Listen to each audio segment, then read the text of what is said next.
খ্রিস্টের পাশে মহিলাটার নাম কি? রাধা। আচ্ছা, কি মনে করতেছেন এটা খ্রিস্টের বউ না? না, হ্যাঁ, গার্লফ্রেন্ড। জিএফ। এই জিএফটা তো তবে একটু জাত আছে। এটা জিএফ হচ্ছে খারাপ। এটা হলো পরকীয়া স্ত্রী, তার মামি। নাউজুবিল্লাহ, বাড়িতে রাখি আসছেন নাকি? এটা তার আপন মামি। তার মামার নাম আয়ন ঘোষ। কি ঘোষ?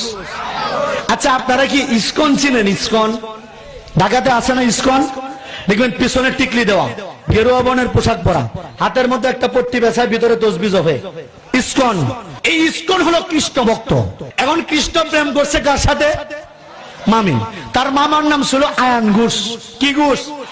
ঘোষ না ঘোষ। কি ঘোষ? আয়ন ঘোষ।